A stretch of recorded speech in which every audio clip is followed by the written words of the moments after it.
sat and did judgment. And on the back of it, it had a T for taboo.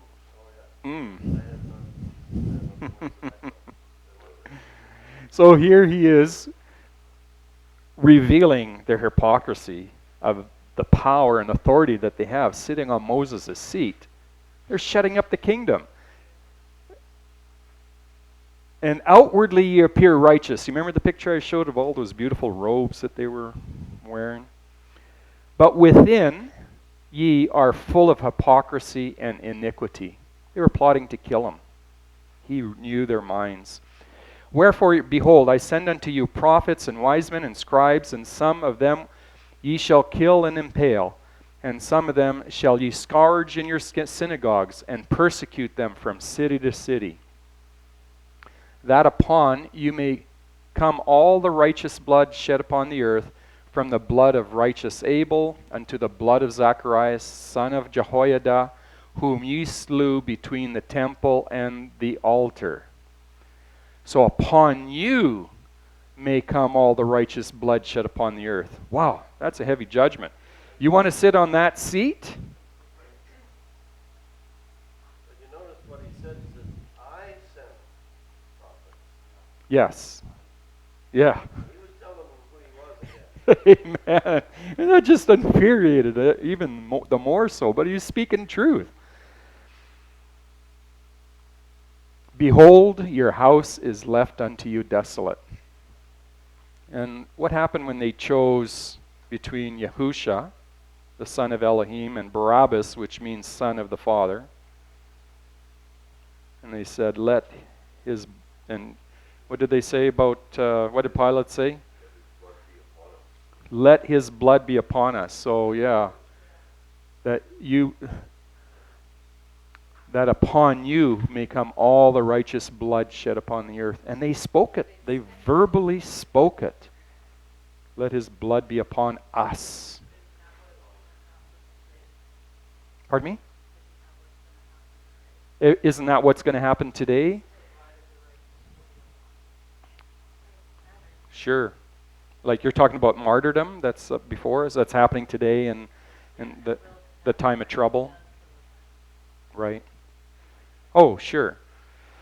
In Revelation 6, you have the souls of them, those that are martyred, crying, how long before you take vengeance on those that slew us, that killed us?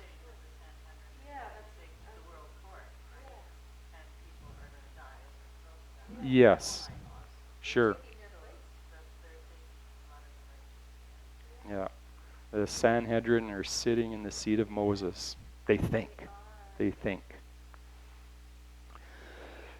For I say unto you, you shall not see me henceforth till you shall say, blessed is he that cometh in the name of Yahuwah.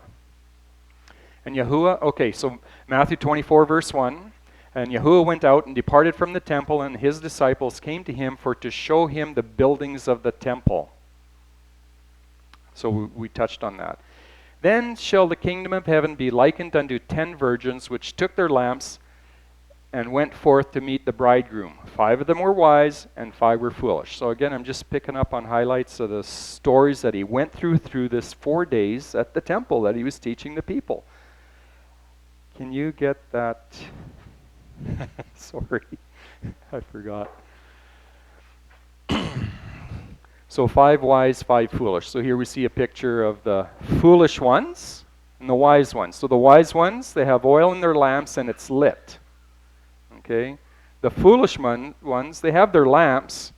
There's no light. They ran out of oil. And they're left out. The wise can enter. The foolish can't. And yeah, I just seen that. Well, he was trying to say, the artist was just trying to depict that it was nighttime. Yeah, okay. I'll tell you, with our studies with the calendar, in relation to this, it's very, very clear to us. I believe I'm speaking for Charlene. Correct me if I'm wrong. I'm speaking to both of us. That with that no oil means you are not on the appointed times. You do not have the blessing of Yahuwah. You do not have the full blessings of Yahuwah. You cannot enter. That's from our perspective of our study. Is there a lot more to it? Absolutely. Yes. Yeah. If you don't know the times, you're going to fall for the deception. I want that picture. Okay? Okay. I can give you the whole PowerPoint, so then you can pick through whatever. Yes? If you have a flash drive, I'll give you both PowerPoints that I've done during the week. Okay. But I can Photoshop that moon out if you want. You want it to be a full moon, or?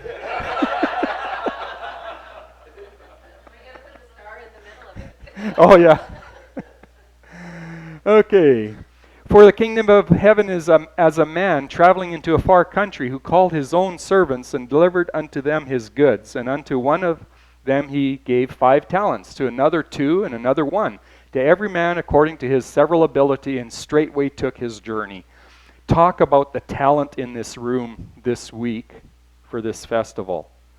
You all have talents that you're able to share to make this a success. I thank you all. I'm going to give you all a big hand of applause. You're all part of the body, and we all have little things to do, whether it's cleaning the men's showers or working in the kitchen. Thank you, Janine and John. Or the teachings, or the kids programs, Judy and Bailey. Thank you, Dan, and Daryl. On the Shabbat and on Sunday, working with the youth. Very important stuff. Even some of you with your comments in this room. You're all valuable. You all have talents. Now, what are you going to do with these talents when we go home? We need to continue. We need to reach out. And unto one of them he gave 5 talents, to another 2, and another 1, to every man according to his several ability, and straightway took his journey. When the Son of Man shall come in his splendor, and all the holy angels with him, then shall he sit upon the throne of his majesty. And therefore him shall be gathered all nations, and he shall separate them one from another, as a shepherd divideth his sheep from the goats. And he shall set the sheep on his right hand, and the goats on his left. What's the difference between a sheep and a goat? They're both part of temple sacrifices. Yeshua was a lamb, not a goat. And the separation is compared to goats and sheep. What's the difference? Anybody know much about lambs and Sheep will follow, and the goat is belligerent, stubborn? Like they eat everything up, they chew everything down, they're just they'll butt heads at any butt heads. Yeah, they're very stubborn. That's simple. That's can come down into human nature, whether you're a lamb or you're a goat in your character. Yes. Just in defense of those, if they have a really good shepherd, they love them. Yeah. But they still chew everything. I had a goat who followed me around everywhere. Yes. When I come home from work, she'd come up and nuzzle me. Okay. Well, Yeah.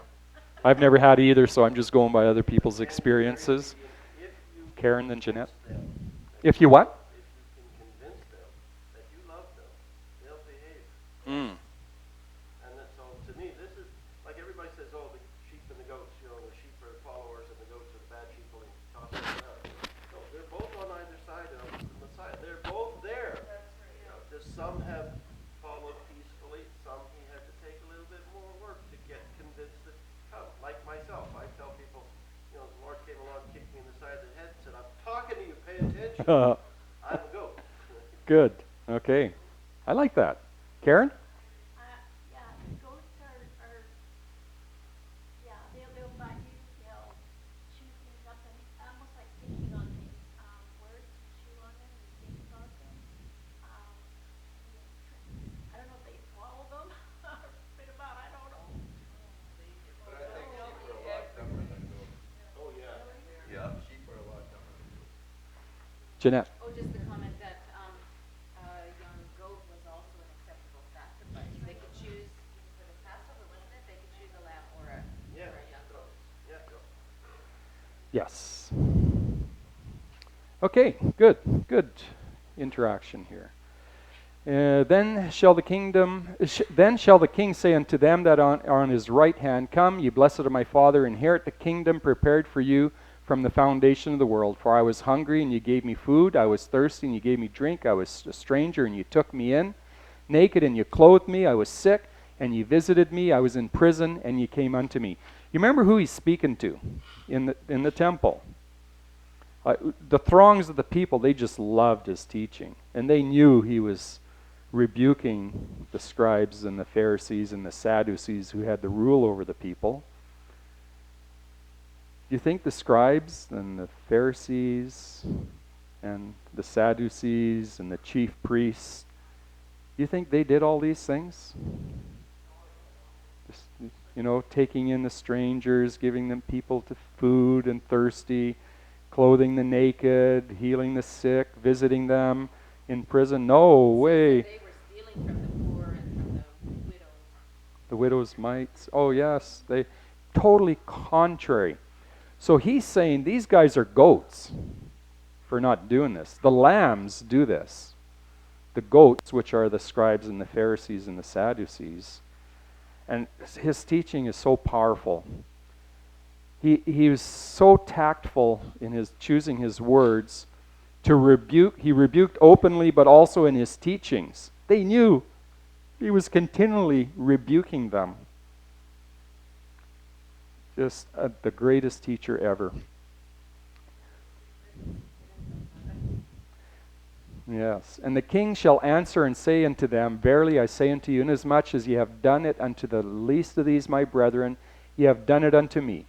And these shall go away into everlasting punishment, but the righteous into life everlasting. And it came to pass when Yahusha had finished all these things. Twig there. He said everlasting punishment. He didn't say everlasting punishing. Okay. The punishment is everlasting. That's Not the punishing. should turn the words around. Once you're punished, that's it. It's over. In hell forever and ever and No. ever and ever. No. The punishment is eternal, not the punishing. Yes. Good observation. Came to pass when Yahusha had finished all these sayings, he said unto his disciples, Ye know that after 2 days, so, I started in Matthew 21, and there's little clues about his timing. I don't know all the significance of it, but I knew we're to count. So I put it in there. After 2 days, so it's the 12th of the month, is the feast of Passover, the 14th of the month. So 2 more days, and he's still teaching. And the Son of Man is betrayed to be executed. So he's saying this. After all these sayings, he said to his disciples, in 2 more days, I'm going to be betrayed and executed. Okay, so that was, Matthew 26. So, and then assembled together the chief priests and the scribes and the elders of the people into the palace of the high priest, who was Caiaphas, and consulted that they might take Yahusha by subtlety and kill him. Who works by subtlety? The Satan. In Genesis chapter 3. Doesn't it use that word? It just came to me. What does it say about this being in the tree?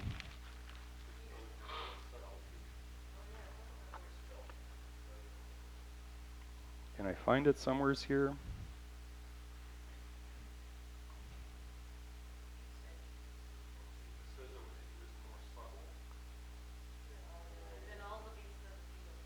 Yes.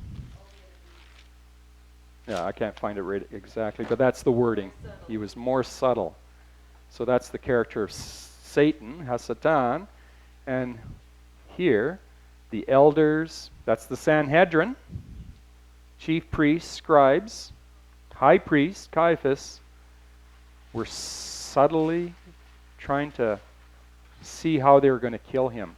But they said, not on the feast day, lest there be an uproar among the people. Yeah, that's all we care. That phrase, not on the feast day, Yes. is ultra important calendar speak. That tells you right there, when the events go through, that tells you Okay. That phrase is ultra important Okay. in the calendar.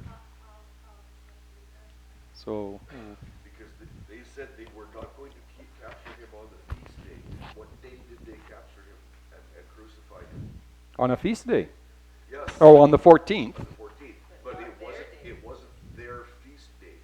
Their creed, that is a vow to themselves that they were not going to catch him on the feast day. According to them, on their calendar, on the lunar calendar, it was not the feast day, according to them. Okay, I see where you're There's going a with this. There's two calendars here, and they're telling you that's telling you that they're on a different calendar. Not on the right one. That's right. Very, very important phrase. Ultra important. Okay. Yahusha had to die on his Passover. Yes. The midst of the week. We know that, because he has to fulfill his calendar. But they knew if he died on the Judah calendar, he would get really upset. Okay. They probably would have, because he was just teaching everything, people were listening, they were figuring it out. Okay. So, Gonna break his legs so that he wouldn't, so they could get him off the tree before.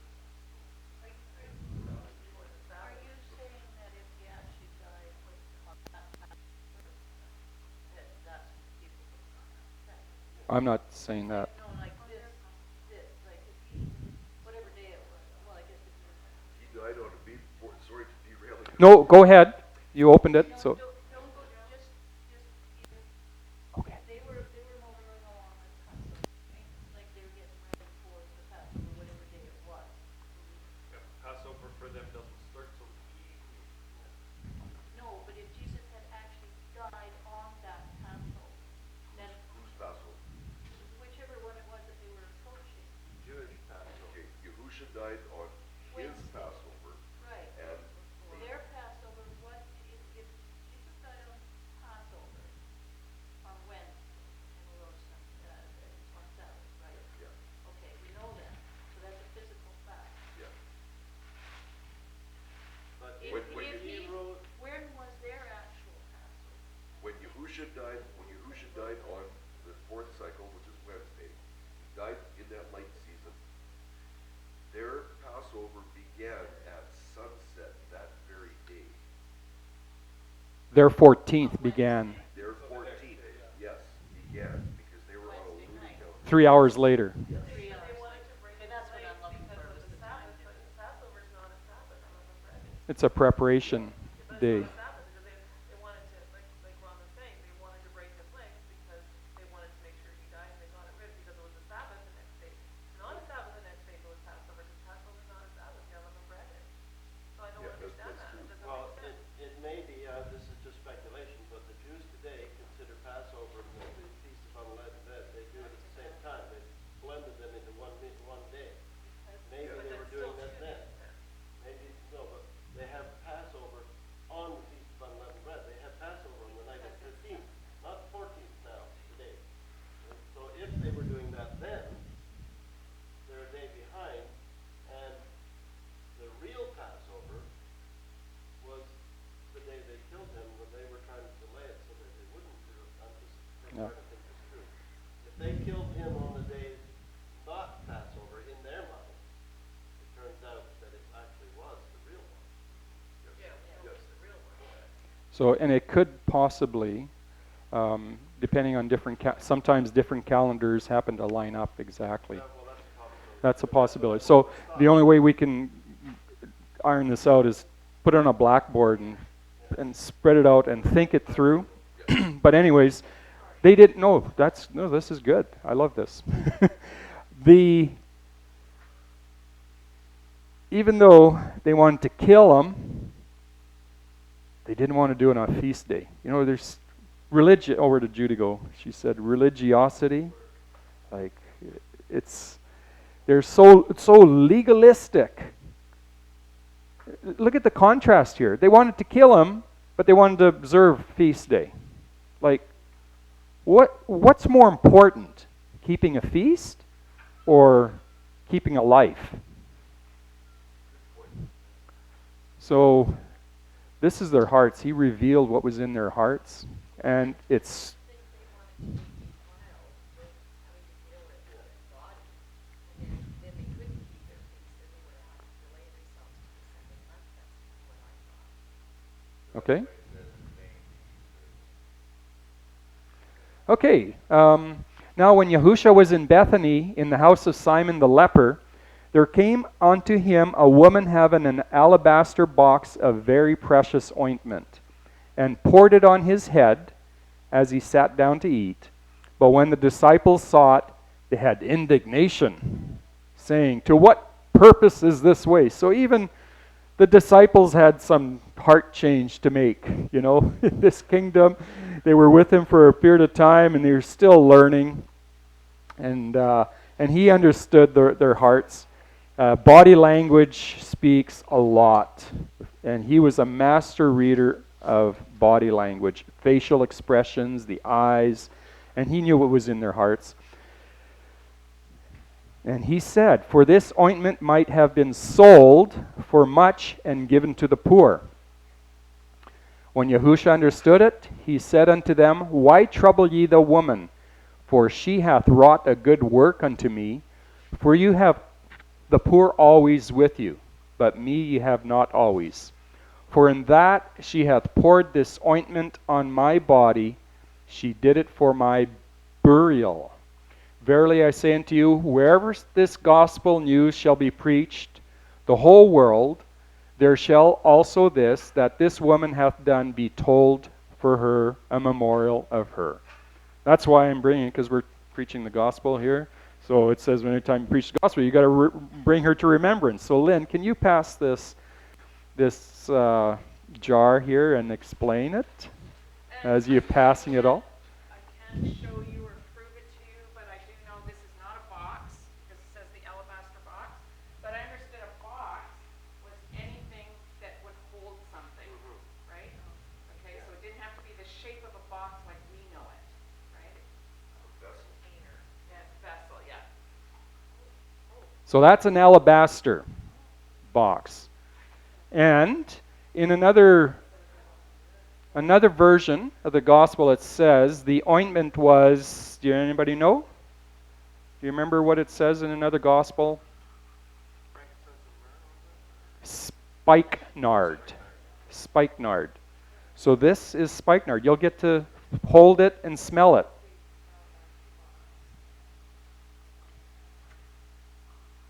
Let her smell it. So Lynn, when do you use this? Every Sabbath. I smell her every Sabbath. She's so pretty.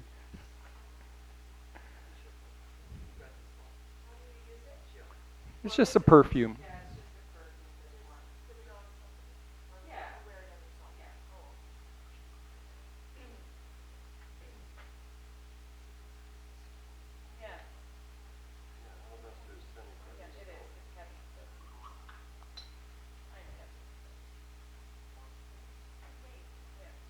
And you got to smell it.